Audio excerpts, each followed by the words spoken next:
Okay, we're now in our Asian news and analysis segment. And just this week, I probably gathered 30 interesting and very significant news items from Asia and Asian sources and emerging nation sources such as Telesur.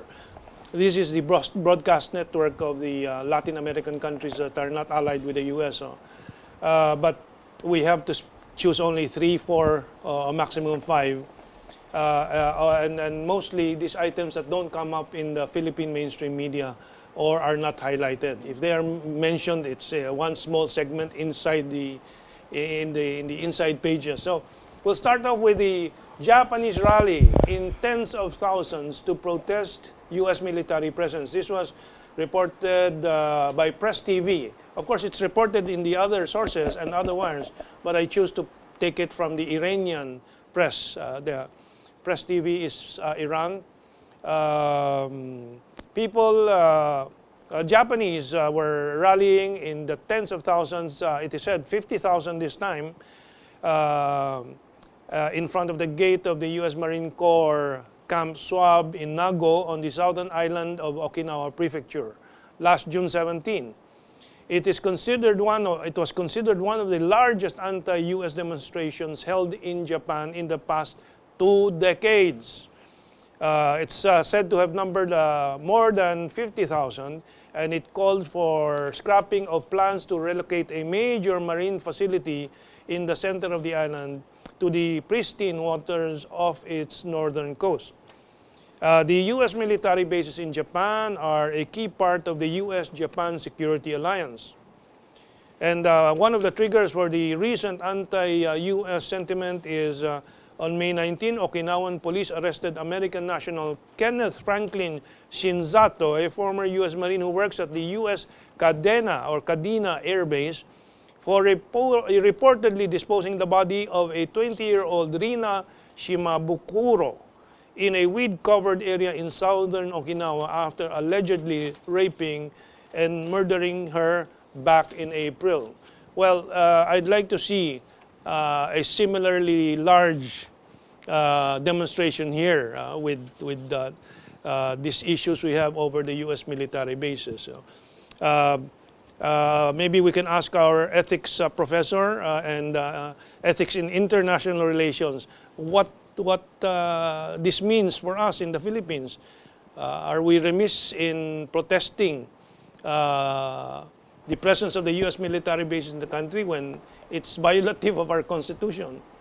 Well, I think, what do you call that, I just forgot, what do you call that ship again that brought in the first teachers here in the Philippines? The Thomasites. Thomasites. The Thomasites. Yeah, USS Thomas. Thomas, and yeah. I think the Thomasites did a good job in shaping our mind that America is the big brother, a good nation, benefactor, that even our educational system were designed really to make us believe that the Americans are our friends, that they're superior, they're always our allies, they liberated us from the Japanese, wherein in the first place, if we did not ally with the Americans, we would not have been attacked. In fact, there's a debate among historians right now, what if the Japanese won the war? Would the Philippines have been better? Well, we might have more Aquinos as presidents because Benigno Aquino Sr. was one of the collaborators. We have rallies against America here and there, but they are very, very limited. And in fact, they are branded as communists. Every time you're anti-American, you're immediately branded as a communist. And I think it will take a long time before the Filipinos would really realize what America did to this country. The precarious situation that put us with the presence of the military bases. Yeah, that is the big dilemma of the Philippines today. Yeah. In case of a U.S.-China clash, yes, we are at the center, we're in the middle, and we will be the most devastated again as in the Second World War. Yeah. Take note, during the Cold World War, so many so-called proxy wars happened as part of the low-intensity conflict. There was no direct clash between Russia and America, but in Latin American countries, Asian countries, who's who in the Allies, they were the ones who really suffered much. Yeah. Well, our MBA graduate who will be in the corporate world may be apolitical, but I'd like to ask an apolitical person what her impressions are. Yeah, for me, I think there are different ways to compete right now. It shouldn't be about the superpower, actually. It shouldn't be about war, but more of, in today's world, the competition should be more of about economics, like the business, industrialization, things like that. Yeah, China, it is recognized, is trying to export its industrial capacity. They built a huge network of railroads in the country, but the production capacity is there. So they are giving loans to establish such railways in Africa, Latin America at a very low rate. This improves every country that it engages with instead of destroys. Yes. However, that's a dilemma, and this is a corporate question. America is dominated by the war industry. That is a corporate activity. But how they have a dilemma? How do they get out of that? Actually, yes, that's something that I agree about. I mean, if you look at that, China has actually never tried to conquer any country in the past. And in addition, they're helping. They have this One Belt, One Road. That's right. Thing. Yeah. And then it's more of a mutually beneficial. So it benefits them, and it also benefits the country that they're helping out. Infrastructure is much needed in a lot of countries. So I think one of the questions in Philippine society, for example, is how do the people participate in the growth of the economy? Because they say we have 6.7% GDP growth, but there is no benefit to the people. We don't have the trains, our traffic is bad. And there is this thesis that the only way the masses really participate in the growth of an economy is infrastructure. Better facilities, better university structures, better lighting and cheaper lighting provisions or power provisions and so on. Quick reaction, then we move on to the next item. Infrastructure as a public good. Well, I think the citizens should demand more from the government because we have this thinking that I'm just an ordinary person. No? They're the ones up there. They run the country. But that is not the essence of democracy because democracy is participative. No? Every Filipino should bear in mind that they're part of this country and they have the right to demand from their government and participate in the direction in which this country is going to. Anything? Yes. I agree with you that infrastructure is actually very important. The economic development of a country, I truly believe that it depends also on the infrastructure. That's right, you need proper internet connection. You need proper roads. People right now in the subway, in the MRT, it takes them a long time to queue and palagi nasisiraan. When was the last time you took one? I I take the MRT and LRT regularly. Yeah, because I really try to avoid I it because really, of the long lines. my heart does not only bleed for the babies and the children get crushed, but my heart is enraged against the Pangelinans, the Ayalas, and so on, who don't fix up the escalators and they want people to feel bad so that they feel bad against government while they make a lot of money. But we'll May I add to that? Sure. Besides infrastructure, I think we have to work on our international trade relationship in treaties. We'll go back. We'll go to that. We're going to the One Road, One Belt. But infrastructure in China and Singapore. It's sobrang okay. Precisely. Yes. And that is the way a government shows its service and caring for the people. Exactly. I mean, Beijing, it's a large population. However, their subways are very efficient, and then it's not that crowded. You don't have to line up long lines. So if they can do it, we should be able to do it. Yes, we should do it. Yes. Okay, we are told that we have 5 minutes, but I think we'll have to extend this segment.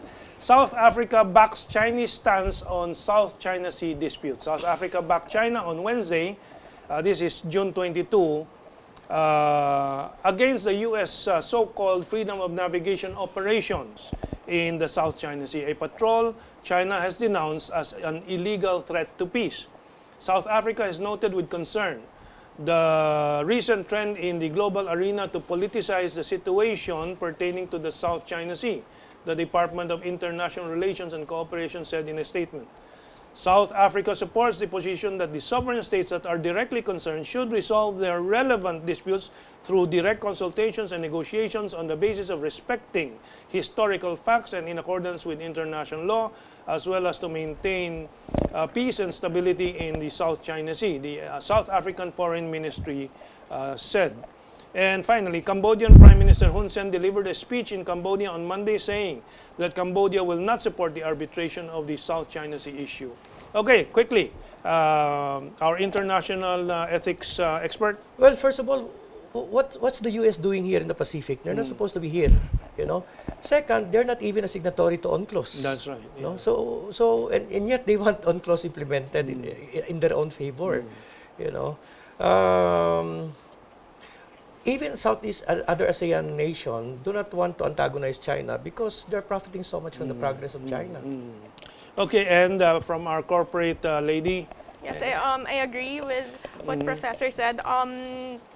They are profiting, and China's investing on them as well. So, okay. yeah. Now let's move on since we have a very limited time. China's trade with Belt and Road countries surpasses $1 trillion. And accounting, that is in $1 trillion in 2015, accounting for a quarter of its total foreign trade, Chinese President Xi Jinping said in his visit to Africa recently. Over 70 countries and international organizations have taken part in the Belt and Road Initiative. The Philippines is not yet part of it. And some 30 countries have signed cooperation deals with China to jointly push forward the initiative over the past 3 years. This is the visit of Xi Jinping to Uzbekistan. And Xi said Chinese enterprises' direct investment in 49 countries along the economic corridor reached nearly $15 billion in 2015, up 18% on the year. And by the way, this is news this year. It's just that the statistics are a bit slow. While those countries' investment in China exceeded $8.2 billion, up 25%. Meanwhile, the Asian Infrastructure Investment Bank entered into operation with 57 active participant countries, and the Silk Road Fund and China Eurasia Economic Cooperation Fund were also established. We'll go to the corporate lady first. What's your reaction to this? I think it's actually China's heavily investing on this project alone. It's going to help a lot of countries, especially the ones who need economic development. Economic development will eventually lead to jobs, more jobs as well. So it's one project that I really hope the Philippines will be part of in the future. Well, it seems that there's more hope of that under Duterte. What do you think? Well, first of all, we missed the bus. It's really sad because traditionally we're an integral part of the Silk Road. No? Well, yeah, actually, I'm very optimistic that with the presidency of Duterte, things would stabilize. No, unlike the outgoing administration, who is antagonistic and even to the point of being irrational and unreasonable, I expect the incoming administration to be more rational and fair in dealing with China.